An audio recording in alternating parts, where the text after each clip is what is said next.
Amnesty International has called on Libya's new authorities to prevent human rights abuses, and there are allegations of violations committed by both rebels and Colonel Gaddafi's troops. Most of the country is now under rebel control, with only a few pockets of Gaddafi loyalists still fighting. But some people in the capital say the only fruits of the revolution they are seeing are uncertainty and fear, as RT's Marie Finoshna now reports.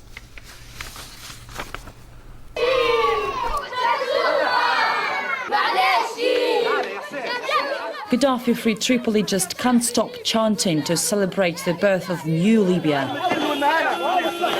All reminders of a recently overthrown dictatorship are suppressed.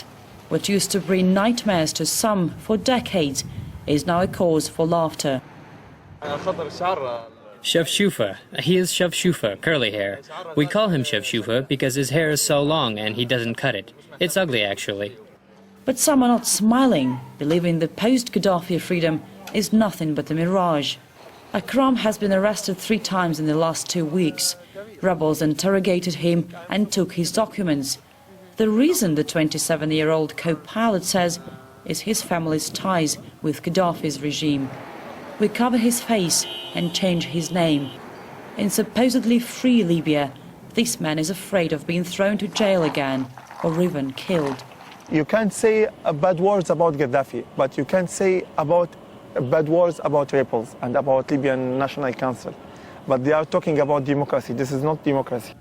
Akram says Libya didn't get rid of a dictatorship, but only fell into another one of the rebels' weapons. In a city where the gun has become a common accessory, just like a cell phone, and where one can only cross the town's numerous checkpoints with an obligatory Allah Akbar to the winners, this is a reality not hard to believe.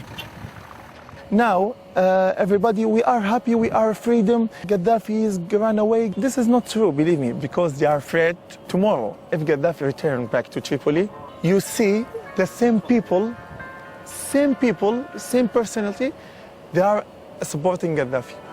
Revolution can bring much hope, but what comes afterwards is often different. Those who drove Egypt's revolt this year were still on the streets this weekend, 7 months after toppling President Mubarak, angry at the lack of progress on the reforms. Libya's future, too, is still far from clear. The post-Gaddafi Libyan capital has been the scene of euphoria, with celebratory gunfire and singing heard here around the clock for more than a fortnight already. Like all parties, however, some believe there could be a serious hangover afterwards, in the form of retribution and uncertainty as to how the future country will be governed. Marie Finoshna, RT, Tripoli, Libya.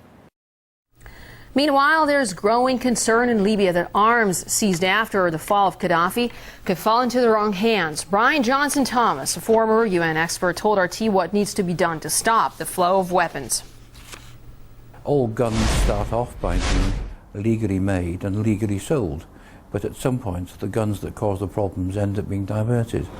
In the case of Libya, there are concerns, as you know, that a lot of the rebels were until fairly recently also regarded as being in league with Al-Qaeda in some cases.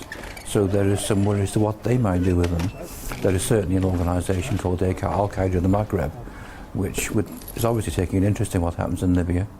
And once you get a popular revolution of any sort, then you tend to lose control of some of the individuals within it. One of the troubles is that the only way you can have a society where the gun isn't king is if individuals respect the rule of law. And the majority of gun crimes happen not because people want to hold an illegal weapon, but because they don't have any trust in someone else looking after them. So unless the Libyan Transitional National Council can very quickly establish a trusted, impartial, independent police force in Libya's main cities, particularly in Tripoli, there will be a temptation on people to keep guns for their own defence, and that then means there's a temptation to use a gun for something which it shouldn't be used.